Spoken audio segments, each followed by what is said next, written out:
बहुत बहुत स्वागत है जी आज आपका। तो आज का टॉपिक है self defence by animal and plant through chemical warfare. तो we have studied earlier that the sting of bees and ant contain methanoic acid. Sting of bees होती हैं, तो बीज के जो स्टिंग होते हैं एंट के होते हैं, उनमें जो है मिथेनोइक एसिड पाया जाता है, जिसे हम फॉर्मिक एसिड भी बोलते हैं। तो जब when stung these cause load of pain and irritation, जब वो स्टंग कर देती हैं तो ये काफ़ी ज़्यादा इरिटेशन पैदा करती है और पेन ही पैदा करती है उस जगह पर।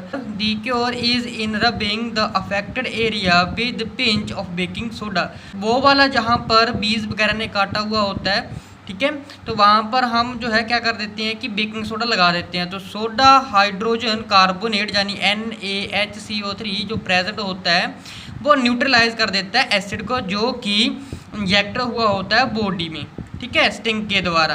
तो दस जो स्टिंग है the pH back to its original level bringing relief to the person who have been stung. तो जिससे बेटा स्टिंग वगैरह ने काटा हुआ होता है तो उसके ऊपर जो है बेकिंग सोडा लगाने के बाद तो जो स्टिंग में जो एसिड होता है वो न्यूट्रलाइज हो जाता है, जिसके कारण पर्सन को वहाँ पर उस जगह पर रिलीफ मिल जाता है। तो इसी तरीके से जो इफेक्ट होता है बेटा स्टिंग का by webs containing alkali is neutralized by application of vinegar which is ethanoic acid। इसी तरीके से जो इफेक्ट होता है बेटा स्टिंग का, ठीक है, बाय उसके द्वारा जो वेब्स होता है जिसमें अल्कली जो है वो न्यूट्रलाइज हो जाता है विनेगर के द्वारा, ठीक है, तो उसे हम इथेनोइक एसिड भी बोल देते हैं, जिसे एसिडिक एसिड भी का भी नाम देते हैं उसे। तो नेचुरल प्लांट्स है are herbaceous in nature and grow in the wild. तो एक नेचुरल प्लांट होता है जो कि हर्वेकस होता है नेचर में और वाइल्ड में जो है ग्रो करता है। तो these have sharp hair which contain in them methanoic acid. तो उनमें भी क्या होता है कि बेटा मिथेनोइक एसिड होता है। तो ये नेचुरल प्लांट्स होता है, इस तरीके से देख सकते हो आप डायग्राम में, ठीक है, इस तरीके से हेयर लाइक जो है स्ट्रक्चर्स होती हैं जो कि काफ़ी ज़्यादा शार्प होते हैं, ठीक है। तो कह रहा है कि इसमें भी जो होता है बेटा मिथेनोइक एसिड होता है। तो if they happen to touch the body by accident the stings are very painful because methanoic acid present gets injected in the body. तो अगर कोई पर्सन गलती से एक्सीडेंटली जो है उसके साथ टकरा जाता है तो उसके जो स्टिंग्स होते हैं वो काफ़ी ज़्यादा पेनफुल होते हैं, जिसके कारण होता क्या है कि उसमें जो मिथेनोइक एसिड है प्रेजेंट होता है वो बॉडी के अंदर इंजेक्ट हो जाता है, जिसके कारण ज़्यादा से ज़्यादा पेन जो है फिर महसूस होता है। तो कॉमनली उसे हम स्टिंगिंग नेडल्स बोल देते हैं। और we will surprise to note that the remedy for the same is provided by the nature itself. तो काफ़ी ज़्यादा ये सरप्राइज करने वाली चीज़ होती है कि ये नेचर के द्वारा ही इन्हें प्रोवाइड किया जाता है। तो दिस टंग एरिया जो होता है is rubbed by the leaves of डोक प्लांट। तो यहाँ पर स्टंग हुआ होता है, ठीक है, इस नेटल के प्लांट के द्वारा जो स्टंग हुआ होता है तो उस एरिया में हम डोक प्लांट के लीव्स जो है वो रब करते हैं, बिकॉज ऑफ वो एक तरीके से बेटा बेस का काम करता है जो कि एसिड को फिर न्यूट्रलाइज कर देता है, ठीक है जी।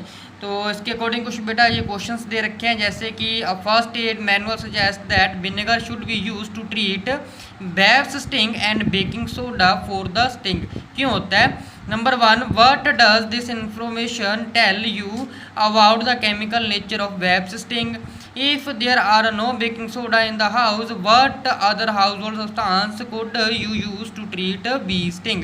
तो अगर स्टिंग वगैरह काट ले तो घर में अगर बेकिंग सोडा ना हो तो और क्या चीज़ यूज़ कर सकते हैं। और ये हमें क्या इन्फॉर्मेशन बताता है जरूर ये केमिकल नेचर के बारे में वेब्स स्टिंग के। तो इस तरीके से काफ़ी ज़्यादा क्वेश्चन है, ये आप देख सकते हो, ये आप पढ़ सकते हो। क्वेश्चन ही बड़ा उसी के अंडर आता है, देख सकते हो आप, ठीक है। उसके बाद है मोर अबाउट सोल्ट। सोल्ट के बारे में वो क्या क्या चीज़ें हैं। तो we have learned in the chemical characteristics of acid and base that acid dissolve in water reacts with a base also dissolve in water to form salt and water as the product. जब acid base के साथ react करता है तो पानी मिलता है और साथ में सोल्ट भी मिलता है हमें, ठीक है जी। तो since salt is formed generally neutral in nature, जो सोल्ट बनता है वो जर्नली न्यूट्रल होता है नेचर में, तो उसे रिएक्शन को हम क्या बोल देते हैं बेटा? न्यूट्रलाइजेशन रिएक्शन बोल देते हैं उसे। जब एसिड बेस के साथ रिएक्ट करता है सोल्ट और वाटर बनता है, यानी कि एग्जांपल HCl ले ले, NaOH ले ले तो सोडियम क्लोराइड और पानी बनेगा। या फिर एसिड ले लो बेटा HNO3 और पोटाशियम हाइड्रोक्साइड ले लो बेस, तो पोटाशियम क्लोराइड हमारे पास बन जाएगा, ठीक है, और पानी बनेगा।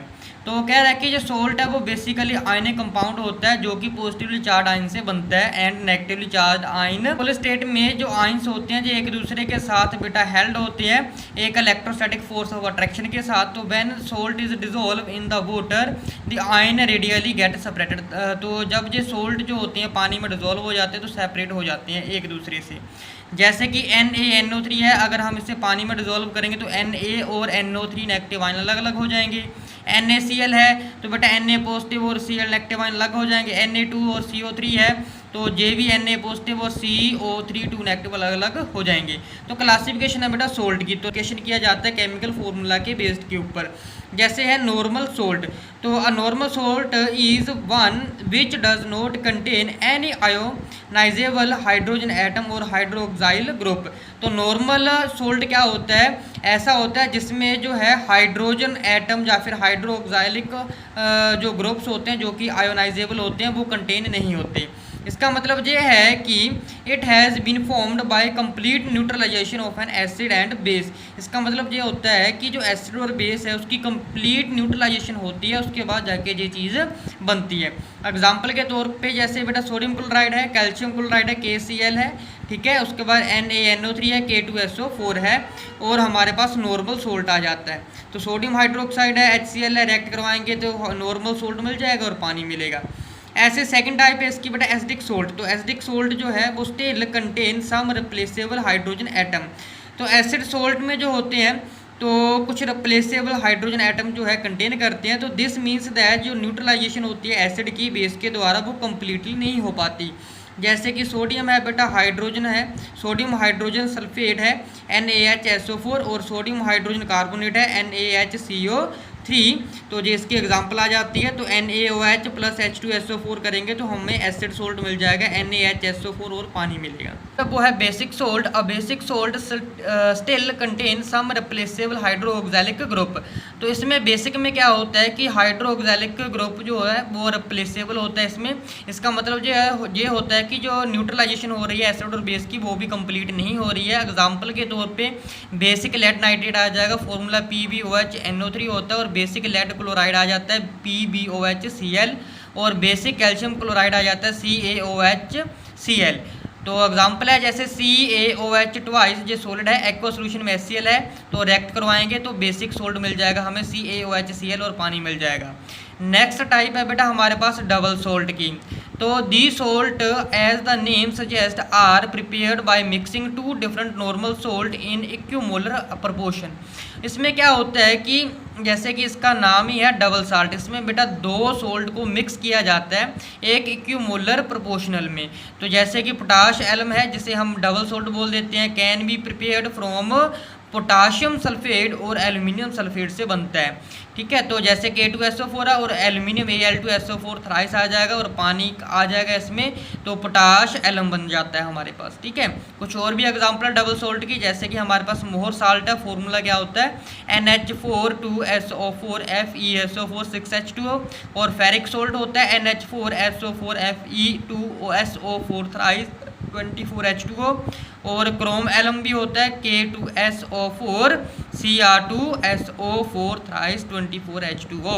ये आप लोगों को ये चीज़ें याद करनी पड़ेगी। क्लासिफिकेशन pH वैल्यू की, तो सबसे पहले है बेटा कि न्यूट्रल सोल्ट सोल्यूशन। तो salt solution of a strong acid and strong base neutral होते हैं। स्ट्रॉन्ग एसिड और स्ट्रॉन्ग बेस का जो सोल्यूशन बनता है सोल्ट सोल्यूशन वो न्यूट्रल होता है, यानी कि जिसका pH वैल्यू जो होती है वो 7 होती है। They do not change the colour of litmus solution, जैसे कि NaCl है, KCl है, NaNO3 है, Na2SO4 होता है।